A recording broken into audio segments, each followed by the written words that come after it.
Oh, she treat my family like that? That's how this story is going. So he calls Ruth in and he says, I've heard all that you've done for my cousin. My family member, I'm just saying, my family member. He says, you are a virtuous woman. This is a rich man saying that to you. He says, it's okay. You can keep gleaning in my fields. But he tells her, don't go to nobody else's fields. My fields are your fields. You can glean. And then he tells his gleaners, or his reapers, excuse me, that I want you guys to leave something for her. Because first she was just getting the scraps. Now he said, no, I don't want her just to get the scraps. While you reaping, leave handfuls for her. Take care of her. Leave handfuls. I'm going to take care of her. When you follow God, you will start to pick up handfuls of blessings, brothers and sisters. That's why I love following him. Or let me say, that's one reason I'm addicted to following him. Because every once in a while, as I'm walking with him, I just start picking up stuff. Picking up stuff. Picking up stuff. He said, no. And he purposely said, leave handfuls. Ruth goes back to Sister Naomi and tells her all that's happening, showing all this wheat. And Naomi teaches her how to catch a man. And she tells her, do this, do that, do that, do that. And this is how you're going to catch that man. She knows him. And she listens to what Naomi says. Are you with me? She listens to the teaching of her elder. That's why it's so important as young people we connect with our elders. Because our elders can tell us things that we don't know. Are you with me? She teaches, this is how you do it. This is what you do. This is what you do. And she did it exactly the way Naomi said she should. She connects with Boaz. Boaz asks one of the relatives, he said, well, who is her closest relative? And they bring that relative in. And Boaz said, well, will you help your family? Will you redeem your family member? Because Naomi sold all their property when they left and went to Moabite. Are you with me? Moab. Are you with me, brothers and sisters? And now, in order for her to get the property back and her substance back, a family member has to redeem her. A family member that has the finances to purchase it back. Redemption. The Bible calls it a kinsman redeemer. You probably heard people say Jesus is our kinsman redeemer. When it was time to collect what an individual owed or paid a debt that a family member owed, no individual off the streets could do it. But it had to be somebody kin to them. Kin to them. They had to be a cousin, an uncle, a relative. And that individual had to go redeem property or whatever that individual lost. That's why Jesus took the form of a man, of a human being, so he could become kin to you. That's why he didn't come down as God or a celestial being, because there is no redemption. In order for a person to redeem an individual according to the Mosaic law, they had to be a relative to you. So he became like us, so he could redeem us. So Boaz asked the closest relative to Naomi, well, do you want to redeem her and get back what she lost? And the relative thought about it. She seen that Naomi was connected to Ruth, or he seen, that Naomi was connected to Ruth, and he said, nah, because if I end up having kids, or my children are going to have to split also the inheritance with Ruth, and I don't want that. So Boaz says, you know what? I'll redeem her. And Boaz redeemed Ruth, redeemed Naomi. Boaz and Ruth got married. Are you with me, brothers and sisters? And they had a child. Are you with me? By the name of Obadiah. Mm-hmm. They had a child by the name of Obadiah. Obadiah is Jesse's daddy. Come on now. Jesse, are you with me? Mm-hmm. Is King David daddy. Come on now. Mm-hmm. King David, let me say, the grandson of King David is Jesus.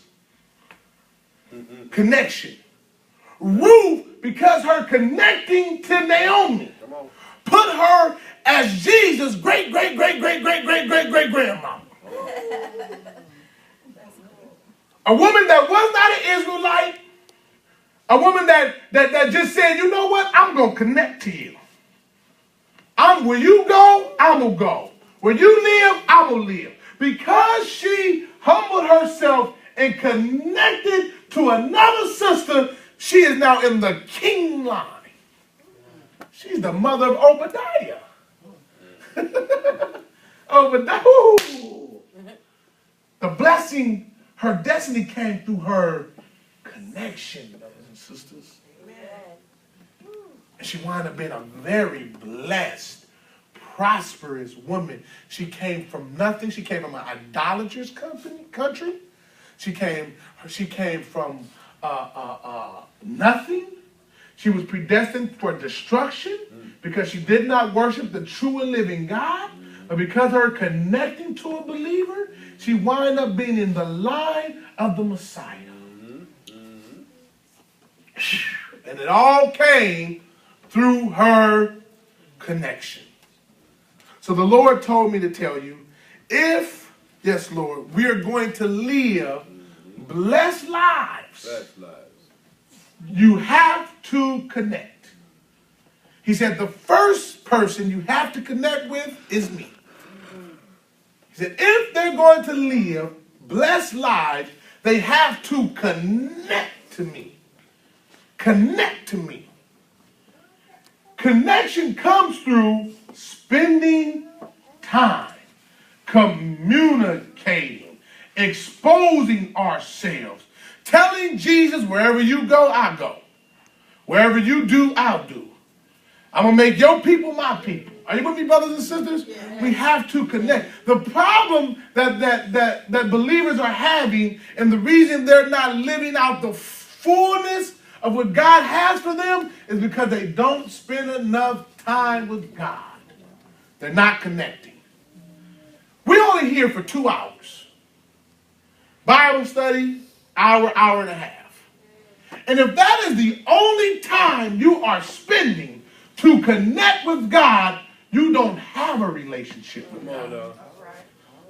You telling me 3.5 hours out of a whole week? You hanging out with a person? Just imagine if a husband and wife only kicked it with each other 3.5 hours for a whole week. They wouldn't know each other. They wouldn't know each other. They're actually strangers, brothers and sisters. That's an affair. It's an affair. Come on. Come on. They're strangers. I don't want to say what I want to say on that. And that is the reason why a lot of us are not walking in the fullness of God, because we're not giving God enough time. Come on now. To build a real relationship, it takes time. We got to hang out. We got to eat. We got to laugh. We got to cry. We got to go through seasons together. That makes us tight. Woo. Come on now. Every year you spend with the individual, it makes you closer to that individual. We have to spend time with God. Yes. If you really want to walk in the fullness of God, brothers and sisters. Are you with me? We were talking about in basic training, knock and it shall be open. Come on now. Seek and you shall find. Yeah. Ask and you shall be given. It's not that God doesn't have it. It's that we're not knocking, we're not seeking, and we're not asking. He got it. But you're not connecting to him to get it. You want to run to him and say, hey, give me this. Cool. All right. And that's not how God works. He does you like this. Come here, minister. He does like this. Hey, man, how you doing? How you doing? All right. Good, man. Come on, let's walk. All right, let's go. Oh, you want some meat? Yeah. Here you go. I think you remember. And he just walks. It's a journey. That's what the Bible tells us things. So that's why the Bible tells us Adam walked with God in the cool of the day. Yes, he did. God wants to just hang out with you all day. And as you hang out with him, you just start grabbing stuff. Say, oh, well, thank you, sir. You sure? I got it. Oh. And And that's how it happens. He says, tell my people they must spend time with me in prayer. Prayer is communication. It's communication. It's not just, like you often hear me say, a monologue, you say one thing, or you pray some requests, and that's it. But it's in prayer where you actually learn how to hear God's voice. Yes. Yes. This, in prayer, you learn the difference between your conscience and God's voice. Because in prayer is where God talks back to you. You make your request known to him, and you wait to see what he has to say back to you. I love when everyone, when I can wake up early in the morning, about 2 or 3, and I'll get my cover and I'll wrap it around me, and I'll go into my living room and get on my knees and pray. Often my wife came into my living room and found me sleep on my knees. Because that's the time when me and God are talking. I'm talking to him, letting some stuff out on him. He telling me, giving me some solutions and giving me some encouragement. We are communicating. We're building a relationship. And that's how I know the difference. That's Mustafa. That's God. Because I understand his voice, brothers and sisters. A lot of us, we don't even know our daddy's voice. You don't even know. One thing about a child should know their parent's voice. That's right. They don't even have to see their parent's face. But they can know, that's my daddy, that's my mama. Because they spend so much time talking to one another that I even know your voice. He said, my sheep know my voice. That's why so many of us are able to get led astray by false teaching and false prophets because we don't know our daddy's voice. You should hear what I'm saying and know if I'm telling the truth or not based off you talk to your daddy. I can hear somebody talking and I can say, no, that don't sound like my daddy. Are y'all with me? You have to spend time in prayer with God. You have to get on your knees at your home, in your car, or wherever you at, and you got to talk to God. That's right. You got to turn off the phone, stop talking to everybody else, stop doing all that, and talk to God so you can build a real relationship. God does not want us to have a religion. Christianity is not a religion.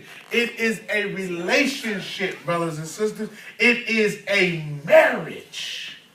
It's not I do this, do this, do this, do this, do this, and I'm all right with God. No, it's that I walk with him and I talk with him. How do I know God is with me? I spoke to him this morning. Are you with me? He told me what to preach to you. That's how I know he's with me, not because I come here. Come on, he was with me when I came here. That's right. He said, say it like this. Are you with me, brothers and sisters? Yes, sir. Yes, sir. He said, tell my people not only have to spend time with me in prayer, but they have to spend time with me in their word. Yes, yes. You got to read the Bible. Got to read it. When the Bible is taught, you got to come hear the teaching. Or how do you know the attributes of your daddy? How do you know what he likes and what he don't like? And you want to know that for yourself. You don't want to always rely on a man to tell you or a woman to tell you. You want to know some things for yourself. Right. Or once again, you're making yourself too vulnerable to the enemy. Right. It's when the reading of the word where we learn about God. Yes. I know his voice, but do you know him? Have you learned about his characteristics? Have you seen some things I know God is going to bring me through because I watched how he brought other individuals through in the Bible when they were going through the same thing that I was going through. So I see